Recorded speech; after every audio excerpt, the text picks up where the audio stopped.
একজন মহিলা খুবই পরম সুন্দরী এবং সে নেককারিনী মহিলা। এই মহিলা তার আত্মীয়দের কাছ থেকে অধিকার বঞ্চিত হয়েছে। নিম্ন আদালতের একজন বিচারকের কাছে তার মামলা দায়ের করতে গেছে। ওই বিচারকের যারা সেলাসামুন্ডা আছে তারা গিয়া ওই বিচারকের সাথে আলাপ আলোচনায় বলতেছে যে স্যার, যেরকম একটা মহিলা আপনার দরবারে এসেছেন আপনার কাছে বিচার মামলা দায়ের করার জন্য, মহিলা দেখতে খুবই সুন্দরী, এই মহিলাকে যদি আপনি বিয়ে করতে পারেন তা আপনার জীবন আবার নতুন ভাবে গঠিত হবে। নাউজুবিল্লাহ। তার মানে ওই বিচারকের বিচার করার ক্ষমতা আছে কিন্তু আল্লাহর তাকওয়া ভেতরে নাই। আর তাকওয়া যার ভেতরে নাই এই লোক লুচ্চা হবে, গুন্ডা হবে, সিটার হবে, বাটপার হবে, দুর্নীতিবাজ হবে, জেনাকার হবে, চুরি করবে, ডাকাতি করবে, মানুষ হত্যা করবে, তাতে কিছু বাঁচবে না। কথা বল ঠিক কিনা? এই জন্য বলেন ঠিক না? ঠিক। সঙ্গে সঙ্গে সবাই মিলে প্রস্তাব দিয়েছে, স্যার আপনি মেয়েকে বিয়ের একটু প্রস্তাব দিয়ে দেন। তখন এই মেয়েকে বিয়ের প্রস্তাব দেওয়া হয়েছে। যেহেতু মেয়েটার ভিতরে আল্লাহর তাকওয়া আছে, আমি আগে বলেছি নেককারিনী মহিলা, যখন চিন্তা করলো আমি আসলাম মামলা দিতে, বিচার নিতে, আদালত ইনসাফ নিতে, আর সেই লোক আমাকে বিয়ের প্রস্তাব দিল, নিঃসন্দেহের ভিতরে আল্লাহর ভয় নাই, তাকওয়া নেই। এই লোকের কাছে আমি অন্য কিছু পেলেও ন্যায় বিচার পেতে পারি না। সঙ্গে সঙ্গে মহিলা বিচারকের প্রস্তাবকে প্রত্যাখ্যান করে ওখান থেকে তিনি বাড়িতে চলে গেলেন। এই বিচারক মনে করলো যে একটা সাধারণ মহিলাকে আমি, একটা অ্যালাইড পার্সন মানুষ, বিয়ের প্রস্তাব দিলাম, গ্রহণ করলো না, এটা আমার প্রেস্টিজ কনসার্ন হয়ে গেল, আমার সম্মানে আঘাত লাগলো, ব্যক্তিত্বে আঘাত লাগলো। এজন্য সে মনে মনে একটু মাইন্ড করে বসলো। ইতিমধ্যেই এই মহিলা পরের দিন আরেকজন বিচারকের কাছে মামলা দেওয়ার জন্য এসেছে। সেই বিচারক আগের থেকে শুনছে মহিলাটা খুবই সুন্দরী, তার সেলাসামুন্ডাকে বলছে মহিলাকে তোমরা গ্রেফতার করে আমার নিকট নিয়ে আসবা, আমি বিয়ের প্রস্তাব দিব, গ্রহণ না করলে জোর করে তাকে আমি ধর্ষণ করবো। নাউজুবিল্লাহ। আরো জোরে বলেন। এই মহিলা যেই না শুনলে এরকম পরিস্থিতি ওখানে হবে, মহিলা রাস্তা থেকে ফিরে বাড়িতে চলে গেছে, দেখা পর্যন্ত করে নাই। তৃতীয় দিন আরেকজন বিচারকের কাছে আসছে। ওই বিচারকের কথা একটাই, মহিলাকে আমার পেতেই হবে, এনিহাও আমি অবশ্যই মহিলাকে ব্যবহার করব, তাতে যদি সোজা আঙ্গুলে ঘি না ওঠে আমি আঙ্গুলটা বাঁকা করব। জোরে কর নাউজুবিল্লাহ। এই মহিলা তৃতীয় বিচারককেও প্রত্যাখ্যান করে বাড়িতে চলে গেলেন।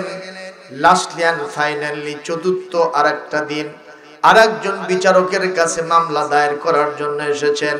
এই বিচারক এতই লুচ্চা, এতই তার স্বভাব চরিত্র, নৈতিকতার স্খলন এতই খারাপ, এই বিচারক মহিলাকে ব্যবহার করবে, কোনো বিয়ে শাদীর কারবার নাই। এইরকম যখন অবস্থা, মহিলা তখন তাকেও প্রত্যাখ্যান করে বাড়িতে ফিরে রাতের বেলায় তাহাজ্জুদের নামাজ পড়ে আল্লাহর কাছে কান্দে, আল্লাহ এই দেশের মানুষের বিচার ফায়সালায় সব আদালতের ন্যায় বিচার পাওয়া যায় না। যেই বিচারকের আসনে বসে আছে, এদের ভিতরে আপনার তাকওয়া ভয় না থাকার কারণে এরা যা তা করার জন্য চিন্তা করে। আল্লাহ আমি দুনিয়ায় বিচার সালিশ চাই না, কাল কিয়ামতে আদালতে মাহশরে আপনি আমার বিচার করবেন, ওঠে আমার ন্যায় বিচার হবে। আমি দুনিয়ার বিচারকদেরকে প্রত্যাখ্যান করলাম, আমি আপনাকে আহকামুল হাকিমিন সবচাইতে বড় বিচারক হিসেবে গ্রহণ করলাম। জোরে বলেন সুবহানাল্লাহ। এই মহিলা যখন চারজন বিচারককে প্রত্যাখ্যান করে চলে গেছে, তখন এই চারজন বিচারক একটা জোট গঠন করছে। এই জোটের নাম হলো মহাজোট। জোরে কোন কি জোট? আরো জোরে। এই মহাজোট গঠন করে সবাই একসাথে বসে কয়, আমরা হলাম জাস্টিস, আমরা হলাম এই সমাজের সবচাইতে বড় বিচারক। জোরে কোন ঠিক না ঠিক? আমরা হলাম বিচার করব, একটা লাইট পার্সন মানুষ আমরা, আমরা তার বিচার সালিশ করার জন্য তৈরি থাকি, মহিলা আমাদেরকে চান্স দেয় না। সুতরাং এই মহিলার বিরুদ্ধে আমাদের একটা মামলা দাউদের দরবারে পেশ করতে হবে। সবাই মিলে আরজি লিখলো মামলার। আল্লাহর পয়গম্বর দাউদ নবিউল্লাহ খলিফাতুল্লাহ রাসূলুল্লাহ, আপনার দেশের ভিতরে একজন সুন্দরী মহিলা আছে, মহিলাকে যদি বিয়ের প্রস্তাব দেওয়া হয়, মহিলা বিয়ের প্রস্তাব গ্রহণ করে না, ভালো কথা, কিন্তু প্রত্যেকটা রাতে কুকুরের সাথে সে রাত কাটায়, কুকুরের সাথে সে জিনা ব্যভিচার করে। মহিলার বিরুদ্ধে আপনার কাছে মামলা দিলাম, আপনি মামলার ফয়সালা করবেন আর মহিলাকে সঙ্গে সার করে জমিন থেকে বিদায় করে দিবেন। হযরত দাউদ আলাইহিস সালাম এই মামলাটা তার দরবারে পাওয়ার পরে চারজন বিচারককে ডেকে জিজ্ঞেস করলেন, তোমরা কি সত্যি সত্যি মহিলাকে কুকুরের সাথে জিনা করতে দেখেছো? ওরা সবাই মিলে এক কণ্ঠে আওয়াজ তুলে বলল, আমরা গত রাতেই সবাই মিলে মহিলাকে কুকুরের সাথে জিনা করতে দেখেছি। জবাব দেন, মামলাটা সত্য না মিথ্যা? কি মামলা? আরো জোরে কর, সবাই বলে মিথ্যা মামলা। এখন দাউদ আলাইহিস সালামের বিচার ফয়সালার ক্ষেত্রে একটু জ্ঞান গরিমা কম ছিল না? কম ছিল। দাউদ আলাইহিস সালামের বিচার ফয়সালার জ্ঞান একটু কম ছিল, কথা বলেন না কেন? কিন্তু তার যে ছেলে আছে, তার নাম হযরত সুলাইমান, তার বিচার ফয়সালার ক্ষেত্রে আল্লাহ অনেক বেশি জ্ঞান গরিমা দান করেছিল। সুবহানাল্লাহ। মানে বাপের চাইতে উনি বেশি বুঝতেন। মারাবার পর এরকম হয় না, বাপ নাম সই করতে 5 বার কলম ভাঙছে, তার ছেলে ব্যারিস্টার হয়েছে, কথা কয় না? হয় না? তার ছেলে মাস্টার হয়েছে, পিএইচডি হোল্ডার, ডক্টরেট ডিগ্রি করছে, বিশ্ববিদ্যালয়ের ভাইস চ্যান্সেলর হয়েছে, হয় না? এটা কার নীলা খেলা? কার সম্মান? মহান আল্লাহর সম্মান।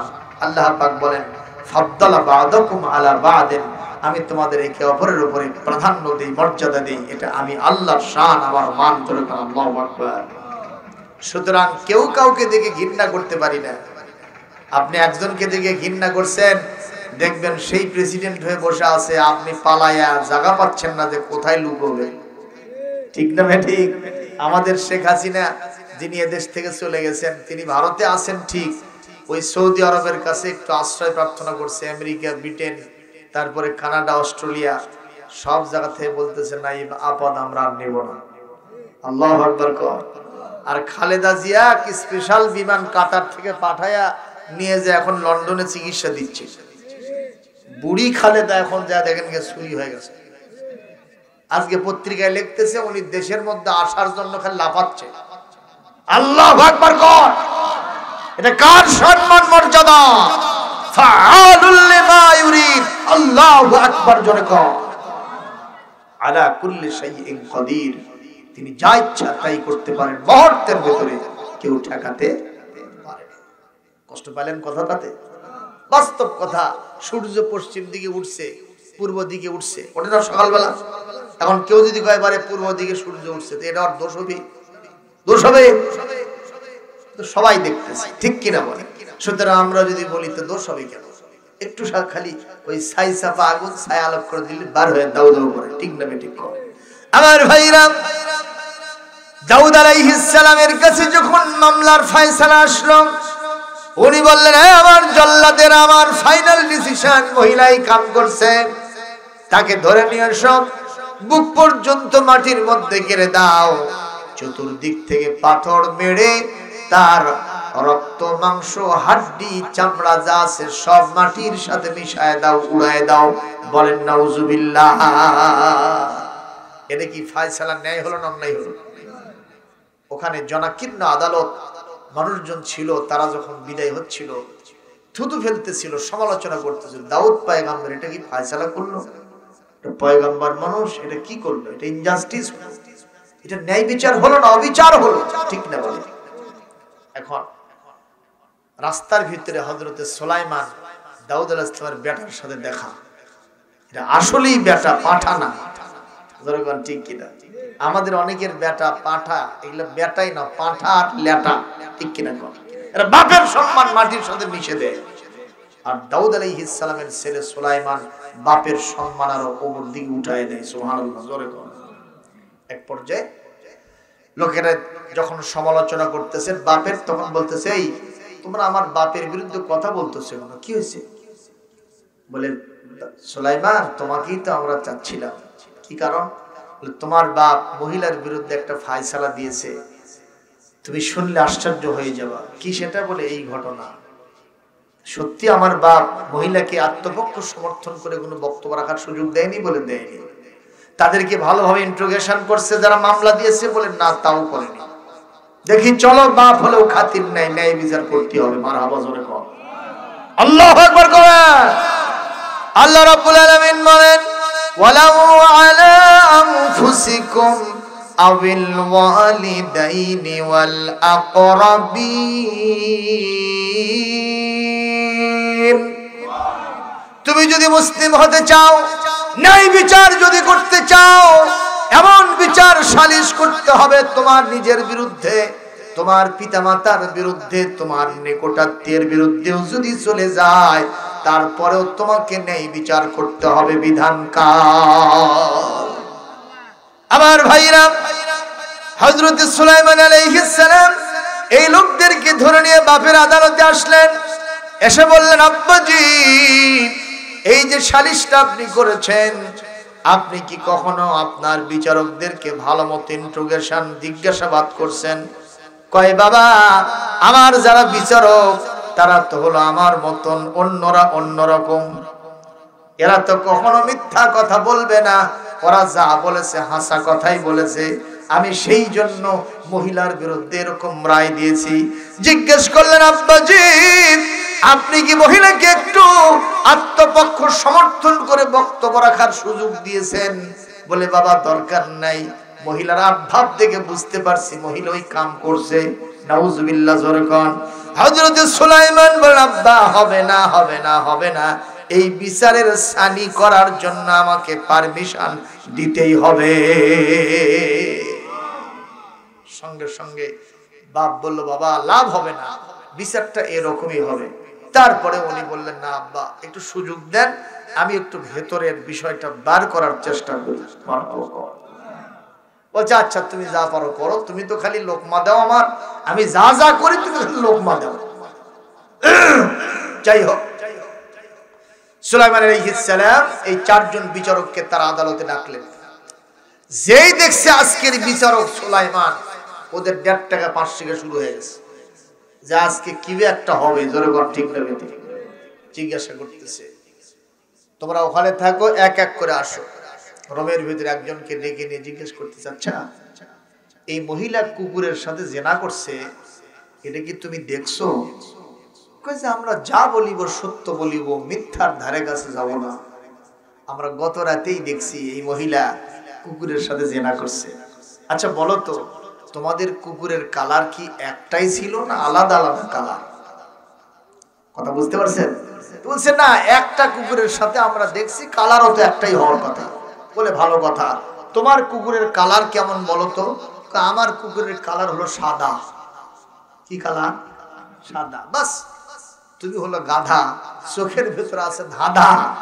তোমার চাইতে বড় গাধা আর কেউ হতে পারে না। জোরে কর ঠিক না ঠিক?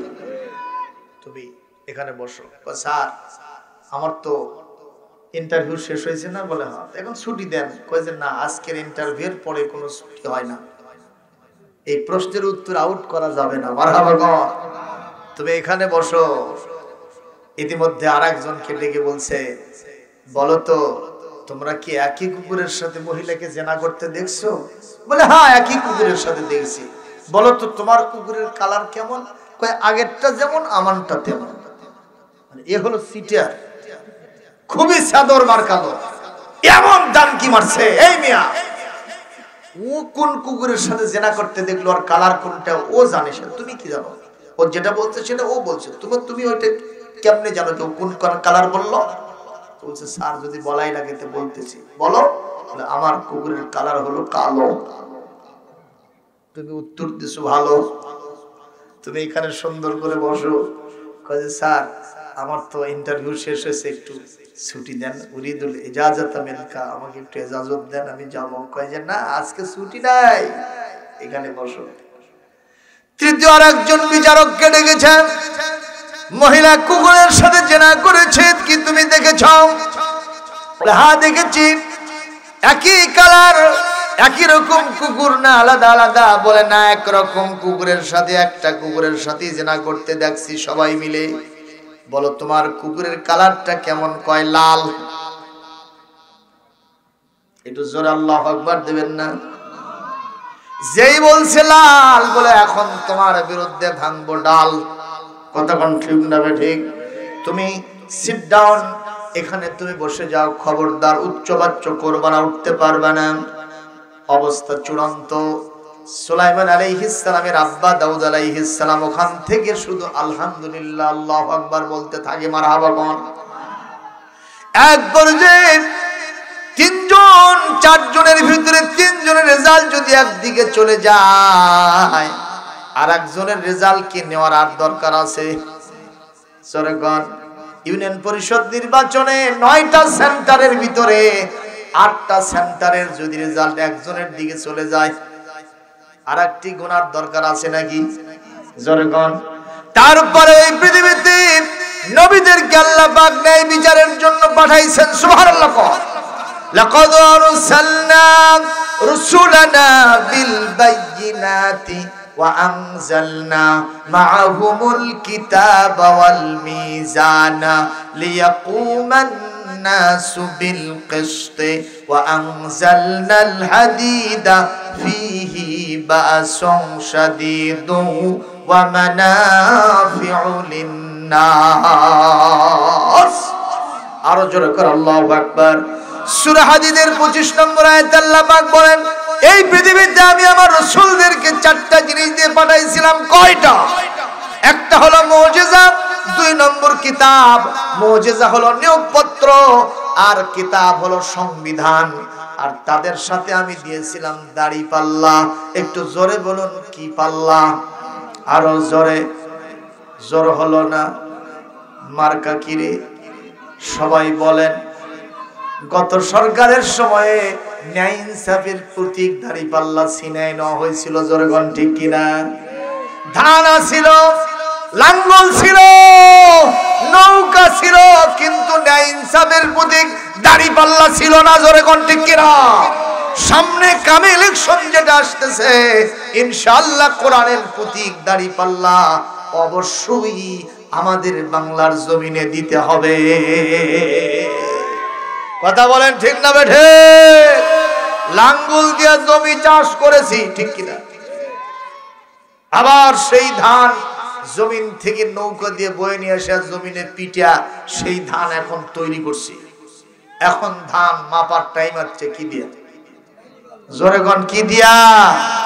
আল্লাহ পাক বলেন, আমি নবীদের সাথে দাঁড়িপাল্লা দিয়েছিলাম লিয়াকুমান নাসু বিল কিসতি, যেন তারা ন্যায় বিচার প্রতিষ্ঠা করতে পারে। জোরে কোন সুবহানাল্লাহ। সর্বশেষ নবীদের সাথে পাঠাইছিলাম লোহা লস্কর। কেন? যদি কেউ আমি আল্লাহর সাথে পাল্লা দেয়, অবশ্যই তার কাল্লা শেষ করে দিতে হবে। আমার এই পৃথিবীতে যদি কেউ আমার সাথে কোনো মাতবাড়ি দেখায়, তাকে ডান্ডা মেরে ঠান্ডা করে দিতে হবে। এই কারণে আমি আল্লাহ পাক লোহা লস্কর পাঠাইছি। জোরে কোন সুবহানাল্লাহ। তাহলে পৃথিবীতে সবকিছুর মূলে কে?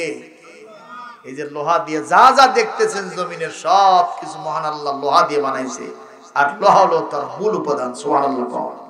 সুপ্রিয় উপস্থিতি, এখন হযরত সুলাইমান আলাইহিস সালাম বললেন, আর একটা না বার করলেও চলে, তারপর আমি ওকে ডাকবো, তুই আয়।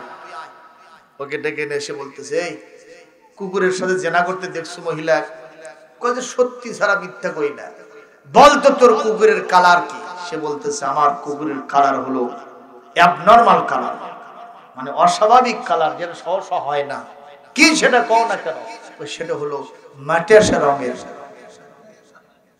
মানে মাটির কালার।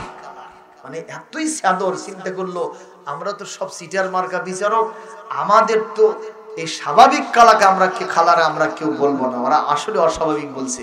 এটা মাটিয়াসা কালার কুকুর। যেই বলছে মাটিয়াসা কালার, সুলাইমান আলাইহিস সালাম তার সাথে থাকা তরবারি বার করছে। আল্লাহু আকবার। সবগুলো সুলাইমানের পা চেপে ধরেছে, বলে লাভ হবে না। দাউদ আলাইহিস সালামকে বলতেছে, আব্বাজি আর আমি বিচার করব না, এখন বিচার আপনি করেন। বলে, আব্বা আল্লাহ যে তোমার ভেতরে এতগুলো জ্ঞান গরিমা দিয়েছে আগে জানতাম না, এই বিচারকের আসন আমি তোমাকে দিতাম। সুবহানাল্লাহ। আরো জোরে কোন সুবহানাল্লাহ। নির্দোষিতে খালাস হয়ে গেল মহিলা, আর যারা মিথ্যা মামলা দায়ের করেছিল তারা আসামি হলো। জমিন থেকে অবশ্যই তাদের শাস্তি নিশ্চিত হবে। জোরে কোন কথা ঠিক না বেটি? আল্লাহ বলেন, যদি এই পৃথিবী থেকে অপবাদের বোঝা চাপায় দেয় অবশ্যই তাকে 80টা দৌড়া লাগাতে হবে। এক একটা দৌড়া মারার কারণে তাদের পিঠের চামড়া পর্যন্ত উঠে যাবে। জোরে করে আল্লাহু আকবার।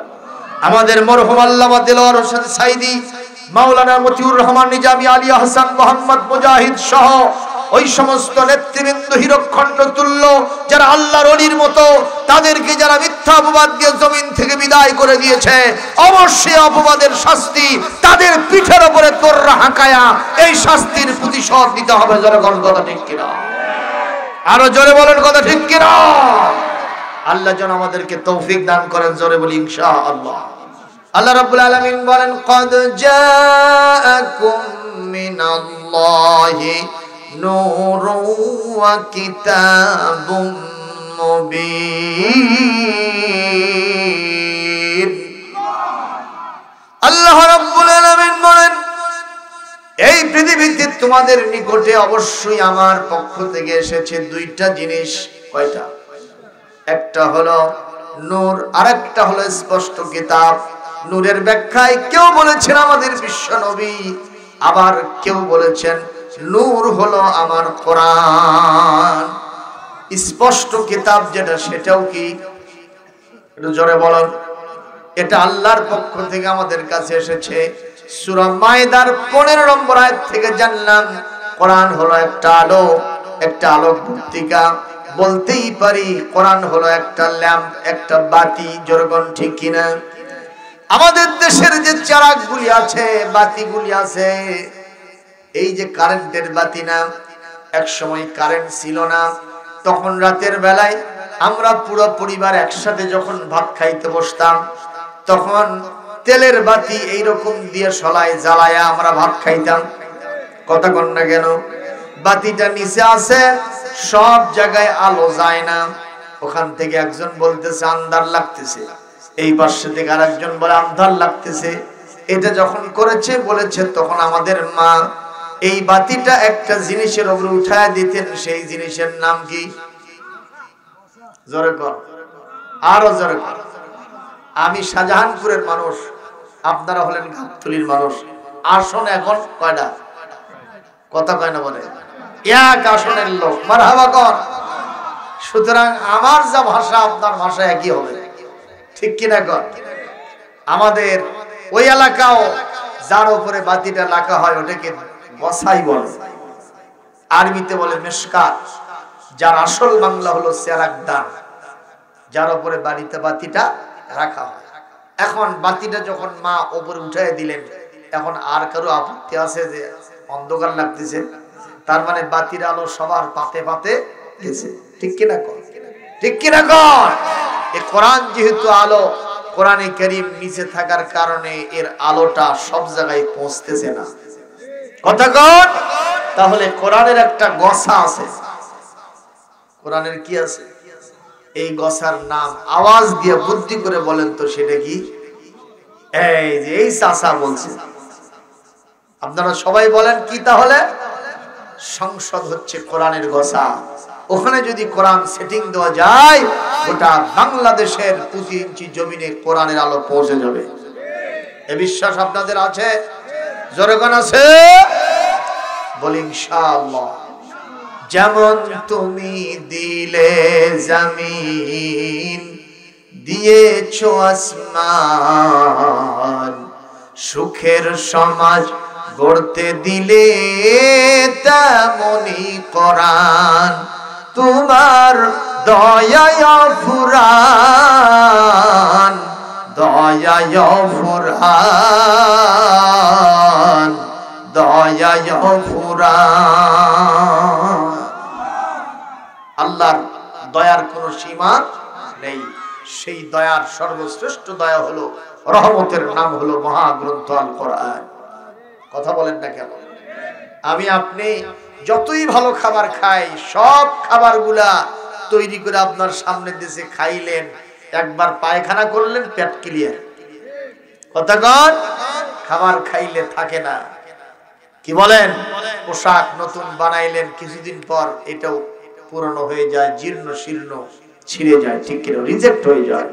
কিন্তু একমাত্র, শুধুমাত্র, কেবলমাত্র ওনলি ফর দ্য হোলি বুক আল কোরআনুল কারীম ১৫০০ বছর পূর্বে নাজিল হয়েছে। যেমন নাজিল হয়েছিল ঠিক তেমন এখন পর্যন্ত আছে, কিয়ামত পর্যন্ত কোরআন ওই অবস্থায় থাকবে। তাদের সন্দেহ আছে? কার হাত তোলে? সন্দেহ আছে? কারণটা কি? এই কোরআন রক্ষার দায়িত্ব যিনি নিয়েছেন তিনি কে? আল্লাহ রাব্বুল আলামিন বলেন, ইন্না নাহনু নাযালনা যিকরা ওয়া ইন্না লাহু লাহাফিজুন। সূরাতুল হিজরের ৯ নম্বর আয়াতে আল্লাহ পাক বলেন, কোরআন নাজিল করেছি আমি, এই কোরআনের পূর্ণাঙ্গ সংরক্ষণের দায়িত্ব গ্রহণটাও করেছি আমি। সুবহানাল্লাহ, জোরে কোন। সুতরাং আল্লাহ যদি কারো দায়িত্ব নেয়, তাকে কেউ মেরে শেষ করতে পারবে? জোরে কোন, পারবে? গত ৫ বছর আলেমদেরকে যেভাবে মারছিল, কি কোন, শেষ হয়েছে? হ্যাঁ, ইসলামী দলগুলোকে, বিশেষ করে বাংলাদেশের প্রধান যে ইসলামিক দল, নাম বলতে চাই না, আপনারা নিজেরাই জানেন কি নাম তার, সেটা কি আছে? ৫ বছর কেন, ১৭ বছর। জনগণ ঠিক কিনা? ওই ২ বছর আর এদের হলো ১৫ বছর, তাহলে কত হলো? ১৭ বছরে তাদেরকে যেভাবে কোণঠাসা করে রাখা হয়েছিল, মনে হচ্ছিল যে বোধহয় জমিন থেকে আর উঠেই গেল। কি তাই গেছে? আমাকে একজন বলতেছে, হুজুর খরা মাস এখন, এই ব্যাংকগুলো বোধহয় সব শেষ হয়ে গেল, কোনো ব্যাঙের আনাগোনা পাচ্ছি না। একজন আমাকে বলতেছে, তাই আমি বললাম, তোর মাথার কোনো তার বোধহয় নাই। বলে, কেন হুজুর? এই মিয়া, এখন তো খরা মাস, ব্যাংকগুলো যার যার মতো আশ্রয় নিয়ে এক জায়গায় আছে, ওরা মরেনি। খালি আনা আষাঢ় মাসের এক পশলা বৃষ্টি হোক, সবগুলো খালি ঘ্যামর ঘ্যাম শুরু করবে। কথা বলছেন না কেন? ঠিক না বেঠে? মহান আল্লাহর অশেষ মেহেরবানিতে গোটা পৃথিবীতে ইসলাম যেখানে যে পদানত করতে চেয়েছে, তারাই নিশ্চিহ্ন হয়ে গিয়েছে। ইসলামের আলো চতুর্দিকে প্রাচ্যপাতিচ্ছে ছড়িয়ে গিয়েছে। রাসূলুল্লাহকে মক্কার জমিনে ঠেকাতে চেয়েছিল আবু জেহেল, ওর ১৪ গোষ্ঠী বিদায় হয়েছে। ইসলাম এখনো আছে না নাই? রাসূল যখন পৃথিবী থেকে বিদায় হন, ১,২৪,০০০ সাহাবী রাসূলের সামনে ছিলেন। সেই রাসূলের মুসলমানদের উম্মতের সংখ্যা এখন গোটা পৃথিবীতে ২০০ কোটি ছাড়িয়ে গেছে। জোরে করে আল্লাহু আকবার। তাহলে বাড়ছে না কমছে? আরো জোরে বলেন। কেউ ঠেকাতে পারে নাই, আলহামদুলিল্লাহ। আপনারা বোঝাই চলে গেছেন নাকি? গর্তে ঢুকাইছেন? ঢুকছেন গর্তে? না, আমরা যেভাবে ছিলাম সেভাবেই আছি। ইউক্যালিপ্টাস গাছ, কি গাছ, জমির আলে আলে লাগাতো এক সময়, দেখছেন না? একজন আমাকে বলতেছে, হুজুর এগুলো সব ছায়া দিচ্ছে, ধান হয় না ঠিক মতো, কাটে সাফ করে দেবো। তুমি একদিন যে 10টা কাটে থুয়াচ্ছে, কয়টা? পরের দিন করছে, হুজুর আমি 1 সপ্তাহ পরে যাই দেখি যে একটার থেকে 10টা করে কুশি বানাচ্ছে। আমি বললাম, খবর কি? কাজে হুজুর না কাটাই ভালো ছিল। জনগণ ঠিক, আরো জনগণ ঠিক না? ঠিক। আবু জেহেল আছে না আমার নবী আছে? কথা কন না কেন? আবু জেহেলের বাড়িটা এখন কি জানো? ইন্টারন্যাশনাল ট্রেডিশনাল টয়লেট, আন্তর্জাতিক খ্যাতি সম্পন্ন পায়খানা। কি সুবহানাল্লাহ কবেন? আরো জোরে কর নাউযুবিল্লাহ। আর আমার নবীর বাড়ি আবু জেহেলের বাড়ির পাশে, নবীর বাড়িটা এখন ইন্টারন্যাশনাল ট্রেডিশনাল লাইব্রেরি, আন্তর্জাতিক খ্যাতি সম্পন্ন মাকতাব লাইব্রেরি। জোরে কর সুবহানাল্লাহ।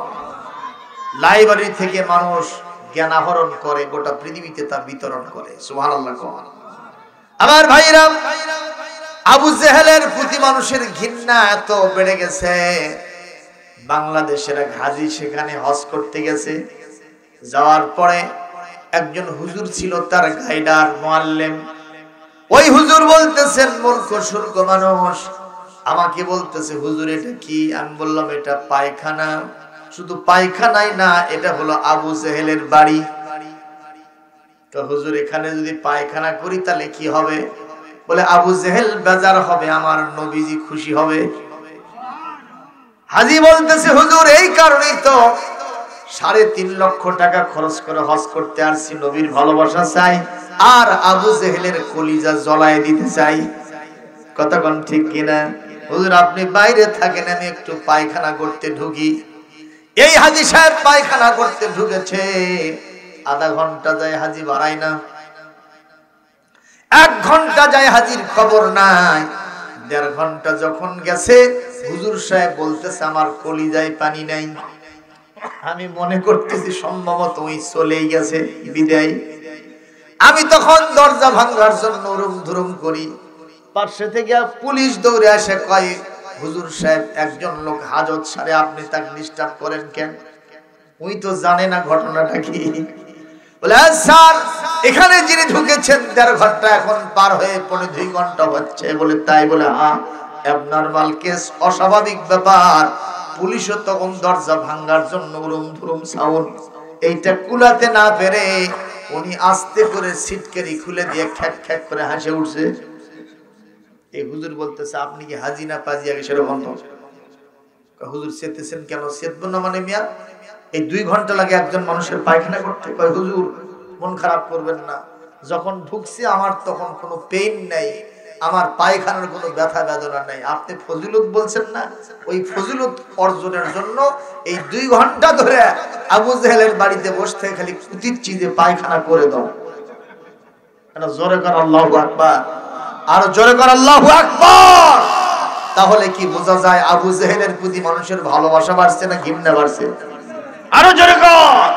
আর আমার নবীর প্রতি মানুষের ভালোবাসা বাড়ছে না কমছে? এখানে যদি কেউ এসে বলে আমি হলাম বিশ্ব নবীর একজন উম্মত, একজন রাসূলের ভক্ত, অনুরক্ত মানুষ, আপনারা বলবেন হুজুর লোকটাকে একটা চেয়ার দেন, একটু বসুক। কথা কন। আর যদি বলেন, উনি সাহেব যদি বলেন আমি আবু জেহেলের খালাতো ভাইয়ের, ফুফাতো ভাইয়ের, নানার, শালার, বোনটার, ভাগ্নের, মামুর, খালু, এত দূর যাওয়ার পরে জুতো স্যান্ডেল ওটি না এটি, হ্যাঁ এই বুড়া চাচা কবে পাশে যখন একটা হাঁকাই রে, জোরে কোন ঠিক না ঠিক? তাহলে ইসলামের সাথে শত্রুতা করা কি ঠিক হবে? এ জোরে কোন ঠিক হবে? ইসলামের সাথে যারা শত্রুতা করবে এরা বোকার স্বর্গে বাস করবে। সুতরাং আমরা ইসলামের পক্ষে না বিপক্ষে? ইসলাম ছাড়া যাবেন কোথায়? আল্লাহ বলছেন وَمَن يَبْتَغِ غَيْرَ الْإِسْلَامِ دِينًا فَلَن يُقْبَلَ مِنْهُ وَهُوَ فِي الْآخِرَةِ مِنَ الْخَاسِرِينَ।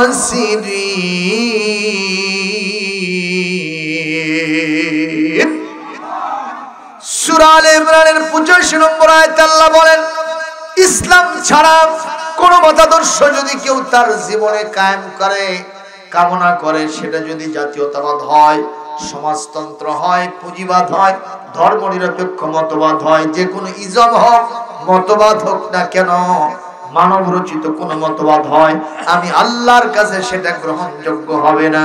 কাল কিয়ামতে সে অবশ্যই ক্ষতিগ্রস্ত হয়ে জাহান্নামে চলে যাবে। কথা কোন ঠিক কিনা? অনেকে বলে কি জানেন, কয় আমি হিন্দু না মুসলমানও না। তাহলে তুই কি হিজড়া? কথা কয় না, হয় পুরুষ না হয় মহিলা, মাঝখানে কি? কথা কয় না, মাঝখানে কি? যে হয় মুসলমান হবে না হয় কাফের হবে, ঠিক কিনা কয়? মাঝখানে থাকা মানেই তুমি ক্রস। জোরে বলেন ঠিক কিনা? অনেকে আজকে প্রশ্ন তুলেছে, আমি ধর্ম মানি কিন্তু ধর্ম অন্ধ হব না। তুমি ধর্মান্ধ না। তুমি কি বুঝাতে চাও? ধর্মান্ধ মানে কি? যারা বেশি বেশি ধর্ম পালন করে, ধর্ম ছাড়া কিছু বোঝে না, তাদেরকে তোমরা ধর্মান্ধ বলো। আমরা বলি তুমি যদি ধর্মান্ধ বলো, প্রতিক্রিয়াশীল বলো, সাম্প্রদায়িক বলো, মৌলবাদ বলো, আমাদের মরহুম আল্লামা বলেছেন যারা আমাদেরকে মৌলবাদ বলে তাহলে আমরা হলাম মৌলবাদ, গোড়াবাদ, যেরকম ঠিক কিনা? আর তোমরা হচ্ছে আগাবাদ, মানে ডালে আসো, ডালে বসে বেশি তেরিবেরি করবো না। এত জোরে ঝাঁকুনি মারবো দিল্লিতে মামু বাড়ি গিয়ে পড়বো। পরেনি বুঝি? কথা কন না কেন? পরেনি বুঝি? আমরা মনে করতে পারি আল্লামা দেলোয়ার হোসেন সাঈদী রাহিমাহুল্লাহ তিনি এই জামানার একজন মুজাদ্দিদ এবং এই জামানার তিনি একজন বড় আল্লাহর ওলি। আপনাদের ডিফার মতবিরোধ থাকলে থাকতে পারে, কিন্তু আমার কাছে মনে হয় তিনি আল্লাহর ওলি। যা যা বলে গেছেন সব বাস্তবায়ন হয়ে গেছে, আলহামদুলিল্লাহ। কারামাতুল আউলিয়া হাক্কুন, ওলিদের কারামত সত্য। আমাদের তো একটা নসিব খারাপ, আমরা ওলি বলি তাদেরকে যারা সাইনবোর্ড দিয়ে বসে আছে। কথা কয় না? আছে না নাই? সাইনবোর্ড দিয়ে বসে আছে আর ঝাঁকির জিকির মারতেছে।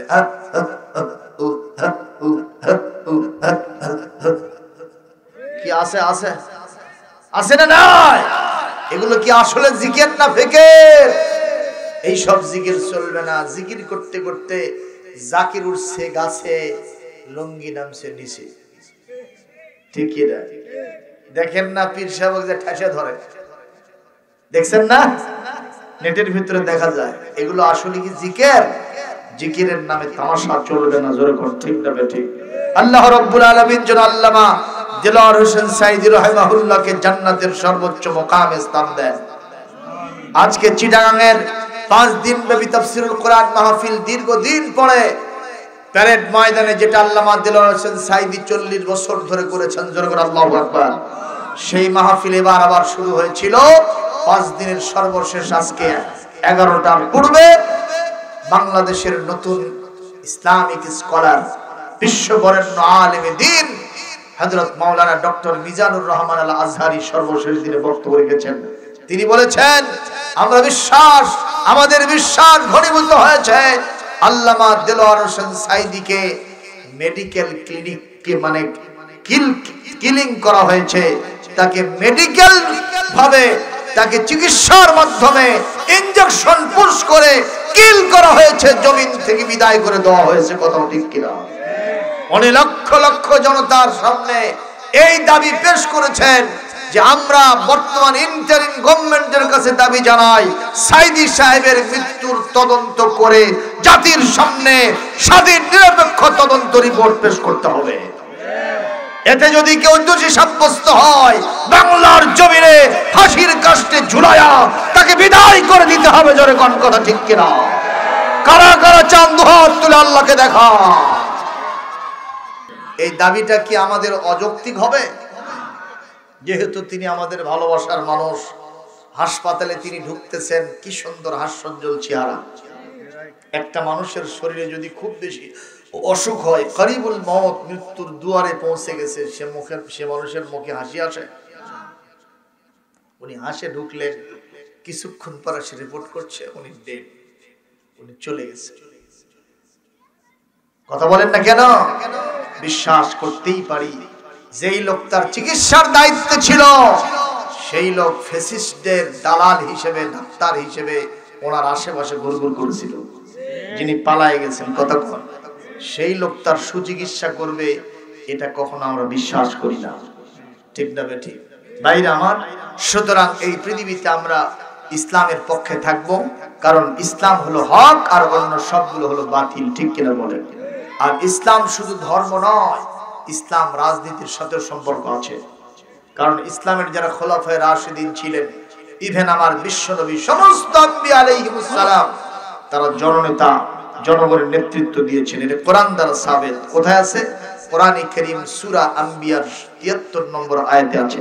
আমি এখনই তেলাওয়াত দিচ্ছি, জোরে করে আল্লাহু আকবার। ওয়াজআলনাহুম আইম্মাতান ইয়াহদুনা বিআমরিনা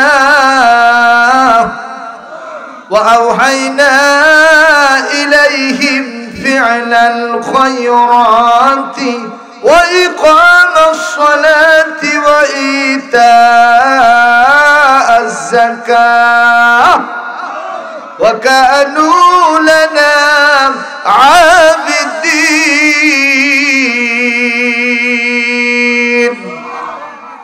আল্লাহ তাআলা বলছেন পৃথিবীর সমস্ত নবীদেরকে আমি জননেতা বানিয়েছিলাম সুবহানাল্লাহ তারা জনগণের ভিতরে এসে 4 দফা কাজ করেছেন কয় দফা এক নম্বর তারা সমস্ত সোশ্যাল ওয়েলফেয়ার ওয়ার্কস সমাজ কল্যাণমূলক যত কাজ আছে সব কাজ তারা আঞ্জাম দিয়েছেন সুবহানাল্লাহ তার মানে তারা রোগীর সেবা করেছেন তারা ঋণগ্রস্তকে ঋণের বোঝা হালকা করে দিয়েছেন অভাবগ্রস্ত মানুষের পাশে গিয়ে অভাব পূরণ করে দিয়েছেন বিধবা মহিলাকে পুনর্বাসিত করেছেন দুস্থ মানবতা ছিন্নমূল মানুষ এই যে শীতের সময় গরম কাপড় বিতরণ করেছেন আবার বস্ত্রহীন মানুষ সেই বস্ত্রহীন মানুষকে বস্ত্র দিয়ে সাহায্য করেছেন অন্নহীন মানুষ তাদের পেটে খাবার উঠায় দিয়েছেন জোরে বলবেন নাকি মারহাবা এই কাজগুলো পৃথিবীতে নবীরা আঞ্জাম দিয়েছেন সুবহানাল্লাহ জোরে কও আমার ভাইরা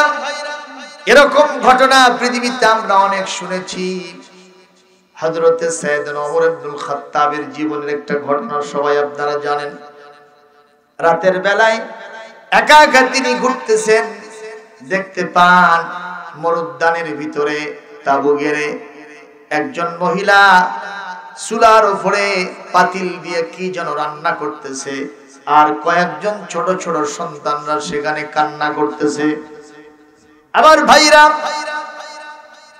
আমার ভাইরা হযরত ওমর রাদিয়াল্লাহু আনহু এই ওয়াজ তো আমাদের আল্লামার মুখে আপনারা অনেকবার শুনেছেন ঠিক না ঠিক এগুলো আমাদেরকে রিলে করতে হবে সম্প্রচার করতে হবে ঠিক না ঠিক করে কারণ তার স্মৃতিকে জাগরুক রাখার জন্য তার ঐতিহ্যকে আমাদের বুকে ধারণ করতে হবে ইনশাআল্লাহ যাই হোক তিনি দেখলেন তাঁবু গেড়ে এক মহিলা সেখানে আগুন জ্বালায়া চুলার উপরে পাতিল দিয়ে কি যেন রান্না করতেছে কয়েকজন শিশু বাচ্চারা সেখানে শুয়ে থেকে কেউ বসে থেকে অঝর নয়নে কান্না করতেছে হযরত ওমর রাদিয়াল্লাহু তাআলা আনহু তিনি এক পা দু পা করে সেখানে গিয়ে বললেন মহিলা তুই পাতিলের ভিতরে কি রান্না করছো আর এই ছোট ছোট বাল বাচ্চাদেরকে কষ্ট দিচ্ছ তুমি তো নিঃসন্দেহে অবিবেচক ছোট ছোট বাচ্চাদেরকে তুমি কষ্ট দিচ্ছ ওমর একটা ধমক মারছে আল্লাহু আকবার কও ওমরের ধমক খায়া শয়তান পালায় ঠিক কি না কও সেই ওমর যখন এভাবে কথা বলেছেন মহিলা তখন বলছেন আপনি কে আপনাকে চিনি না তবে আপনি আমাকে অবিবেচক জালেম বলতে পারেন না আমরা মদিনার লোক নয় মদিনার বাইরের লোক আমরা এসেছিলাম খলিফার কাছে কিছু সাহায্য নেওয়ার জন্য কিন্তু এত ভিড় ছিল খলিফার কাছে আমরা ধারে কাছেও যেতে পারি নাই এখন কয়েকদিন যাবত আমাদের খানা পিনে নাই এই বাল বাচ্চাগুলি সব আমার ওদের বাপ দুনিয়া থেকে বিদায় হয়ে চলে গেছে ইতিম আমি ওদেরকে কিছু খাইতে দিতে পারি নাই ওরা এতই অভুক্ত এতই অসুস্থ এতই ক্ষুধার্ত ওরা এক একজন কান্নাকাটি করতেছে জিদ ধরেছে আমি ওদের জিদ কুলাতে না পেরে আমি চুলার উপরে এই পাতিল দিয়া সেখানে পানি দিয়ে কিছু খোলা কিছু পাথর দিয়ে আমি নাড়াচাড়া করতেছি আর বলতেছি একটু দেরি কর রান্না হচ্ছে গোশত কিছুক্ষণ পর খাবি কিন্তু ওদের পেটে এত বেশি ক্ষুধা ওদের ঘুম আসে না এই কথা যখন মহিলা বলতেছিল হযরত ওমরের পায়ের তলা থেকে যেন মাটি খসে যেতেছিল আকাশটা যেন তার মাথার উপরে ভেঙে পড়ার উপক্রম হচ্ছিল উনি বললেন মহিলা তুমি থাকো দেখি আমি কিছু করতে পারি কিনা সাথ করে চলে গেলেন বাইতুল মালের কাছে দ্বার রক্ষক ছিলেন হযরতে আসলামকে বললেন দরজা খোলো দরজা খোলা হলো ভেতরে ঢুকলেন আর বললেন বস্তার ভেতরে তরি তরকারি আটা যা যা সে সবগুলো ভরে ফেলো তরি তরকারি আটা ভরা হলো বস্তার মুখটা বেঁধে হযরত ওমর বললেন আসলাম এই বস্তাটা আমার কাঁধে উঠায় দাও হযরতে আসলাম বললেন হুজুর বোঝা বহন করার জন্য বস্তা বহন করার জন্য আমি তো আছি আপনি কেন বহন করবেন বলে না যে দৃশ্য দেখে এসেছি কিয়ামতে যেন আসামি না হয়ে যায় আমার বোঝা তুমি আমার মাথায় উঠায় দাও জোরে করে আল্লাহু আকবার আটার বস্তা মাথায় নিয়ে আর পিছনে পিছনে হযরতে আসলাম ছুটছেন হযরত আসলাম বলেন আমি চেয়ে দেখলাম উনি চলে গেলেন মরুদ্যানের ভিতরে, ওই তাবুর কাছে আটা তরি তরকারি বের করে সব কিছু সুন্দর করে রান্না বান্না করে ওই শিশুদের মুখে উঠায় দিলেন, মহিলাকেও তিনি খাওয়াইলেন। যখন এই মহিলার সন্তানদেরকে তিনি আপ্যায়ন করান, তখন মহিলার দু চোখ থেকে দরদর করে পানি পড়তেছে, আর মনে মনে বলতেছে, ইভেন তার মুখ থেকে প্রকাশ করেছে, মদিনার খলিফা ওমর না হয়ে আপনার মতো মানুষ যদি হতো আমাদের কপাল আরো ভালো হয়ে যেত। খাওয়া দাওয়া শেষ করাইয়া হযরত ওমর বললেন, ইমাম, যেই খলিফার দরবারে তুমি গতকালকে গিয়েছিলে দেখা করতে পারো নাই, ওই খলিফার দরবারে তুমি আগামীকাল আবার আসবা, তোমাকে আরো বেশি কিছু দেওয়ার জন্য আমি চেষ্টা পাবো। সুবহানাল্লাহ। আমার ভাইরা, পরের দিন এই মহিলা অনায়াসে হযরত ওমরের কাছে পৌঁছে গেছে। যাওয়াও সারা, চেহারাটা চোখের মধ্যে ধরাও সারা। উনি চিন্তা করে দেখলেন, আইরে যাকে বলছিলাম খলিফা ওমর না হয় আপনি হলে ভালো হতো, ওই লোকটাই তো ওখানে খলিফার আসনে বসা। মহিলা ভয়ে কাতুকুতু হয়ে গেছে। হযরত ওমরকে নজর করে বলেন, ওমর, গতকালকে আমি আপনাকে চিনতে পারি নাই, যার কারণে এরকম দম্ভুক্তি আমি হয়তো করে ফেলেছি, আপনি আমাকে ক্ষমা করে দেন, মাফ করে দেন। মহিলাকে নজর করে হযরত ওমর বলেন, ও মা, উল্টা আমার কাছে ক্ষমা চেও না, মাফ চেও না, আমি যে আগে থেকে তোমার খবর নিয়া তোমার কাছে খাবার পৌঁছাতে পারি নাই, এজন্য কিয়ামতে আল্লাহর দরবারে আমি আসামি হয়ে যেতে পারি, এজন্য আমি তোমার কাছেই মাফ চাই। জোরে বলেন সুবহানাল্লাহ। একটা ওমর এ জামানায় দাও হে মেহেরবান, ঠিক কি না বলেন? একটা ওমর এই জামানায় দাও হে মেহেরবান, দিনের পথে অকাতরে, দিনের পথে অকাতরে বিলিয়ে দেবে প্রাণ, একটা ওমর এই জামানায় দাও হে মেহেরবান। ফিলিস্তিন আর কাশ্মীরেতে মরছে ধুকে ধুকে, কেউ যেন আজ নাই রে তাদের একটু চেয়ে দেখে, একটা খালিদ পাঠাও তাদের, একটা আলীদ পাঠাও তাদের, দিতে পরিত্রাণ, করতে আহ্বান, একটা ওমর এই জামানায় দাও হে মেহেরবান। একটু জোরে বলি আমিন, আরো জোরে বলে আমিন। তারা এই পৃথিবীতে ফেলাল খয়রাত, যত প্রকারের ভালো কাজ ছিল, এই জমিনে নেতৃত্বের আসনে বসে তারা সেই ভালো কাজগুলো আঞ্জাম দিয়েছেন। সুবহানাল্লাহ। আজকেও যদি ওই মার্কা শাসনকর্তা আমার জমিনে কায়েম হয়, ওই দৃশ্যের অবতারণা আবার হবে কিনা বিশ্বাস হয় না আপনাদের? আমার ভাইকে জিজ্ঞেস করেন, আমরা নেটের ভিতরে দেখি তো তার কর্মযজ্ঞগুলি, আলহামদুলিল্লাহ, এতেই তার এন্ট্রি যারা আছে তাদের গাজালা শুরু হয়ে গেছে। বিভিন্ন জায়গায় তাকে হেনস্থা করার চেষ্টা করা হয়েছে, কাম হবে না। এই আল্লাহর রহমতে বিশ্বনবীর এই সৈনিকগুলি সামনের দিকে এগোতেই থাকবে ততক্ষণ পর্যন্ত, যতক্ষণ পর্যন্ত এই জমিনে পূর্ণাঙ্গভাবে কোরআনের রাজ কায়েম না হবে। জোরে কোন কথা ঠিক কিনা? আপনারা কি তাহলে কোরআনের সাথে থাকতে রাজি আছেন তো? আবার হাতটা তুলে আল্লাহকে দেখান শোনারা। আল্লাহ আমাদের সবাইকে কবুল করুন, জোরে বলি আমিন। আমার ভাইরা, আপনাদের সামনে আমি কোরআনের একটা আয়াত তেলাওয়াত করেছিলাম, সূরাতুন নাহলের 36 নম্বর আয়াত। পৃথিবীতে আল্লাহ পাক সব জাতির কাছে রাসূল পাঠাইছেন, দুই দফা দাওয়াতি কাজ ছিল, সবাই তোমরা গোলামি করবা কার? 2 নম্বর, শয়তানকে কেউ মেনে চলবে না, শয়তান হলো তোমাদের জন্য প্রকাশ্য শত্রু। জোরে কর নাউযুবিল্লাহ। আমরা কি শয়তানকে মেনে চলি না? আমরা নামাজও পড়ি, শয়তানকেও মানি। বলে হুজুর কি কি? এই যে সুদটা যে খাচ্ছেন, এটা কিন্তু শয়তানের কাজ, ঠিক কিনা? আমাদের দেশে ঘুষের আমদানি আছে না নাই? এটা শয়তানের কাজ। আমাদের দেশে ইয়াবা, বাবা, চাচা, এই যে যেটাকে বলা হয় ঢালাঢালি আর ডলাডলি, এই যে ঢালাঢালি এর নাম কি? কথা কয় না। আর ডলাডলি গাঁজা, এগুলো আমাদের দেশে আছে? অবশ্য গাবতলিতে নাই। গাবতলিতে থাকলেও চক মশায় খুব কম আছে। আরে বাবা, রাতের বেলায় তাকায় দেখি গাছের সাথে বাজা করতে সাইড দেয়। বাবা, ঘটনা কি রে? করছে এগুলা সব সমান। আর চোখের চাউনি দেখে মনে হয় পুরো গাবতলির মালিক ওই একলাই। ওই কি ঘাসে ভাই?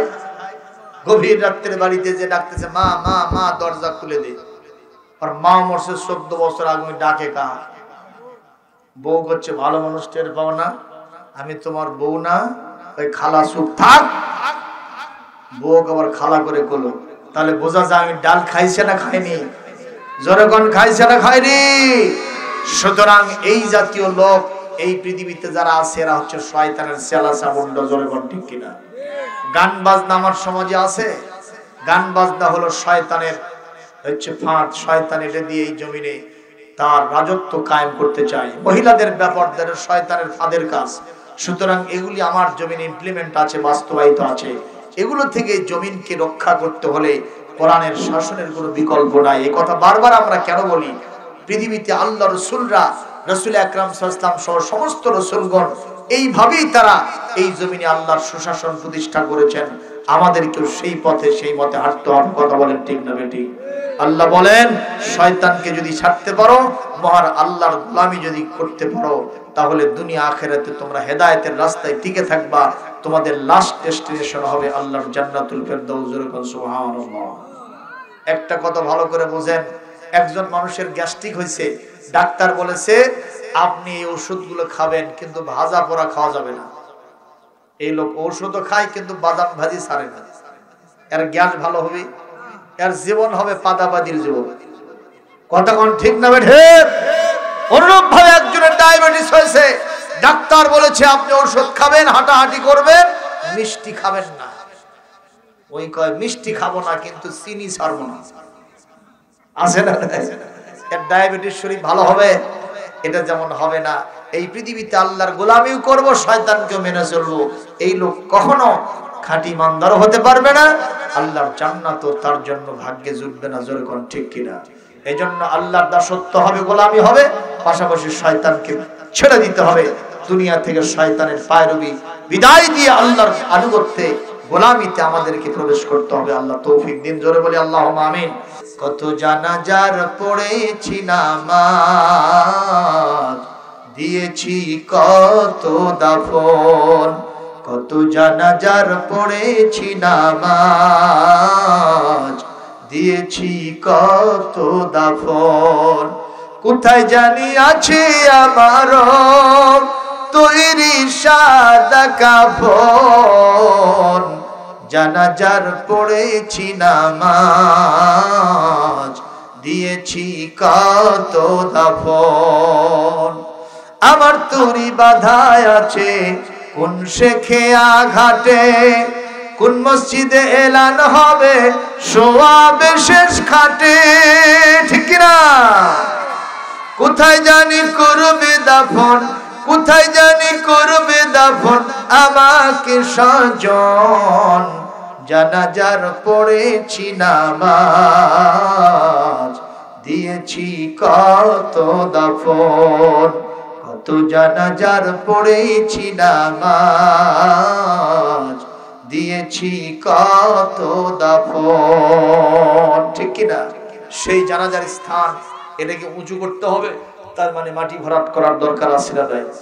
এবং আপনাদের যে মক্তব এখানে আছে, এই মক্তবে পড়াশোনা করা হয়, শিক্ষকের বেতন দিতে হয়, আর অন্যান্য কাজকর্ম করতে হয়। এখানকার জন্য উন্নয়নের জন্য আজকের এই মাহফিলের ইন্তজাম হয়েছে। সুতরাং আপনাদের আগের থেকেই জানা আছে এখানে কিছু দিতে হবে। ঠিক কিনা? করে আপনারা একটু পকেটে হাত দেন, কে পারেন এই ঈদগাহ মাঠটাকে ভরাট করার জন্য, ওই মাদ্রাসার উন্নয়নের জন্য অন্তত 1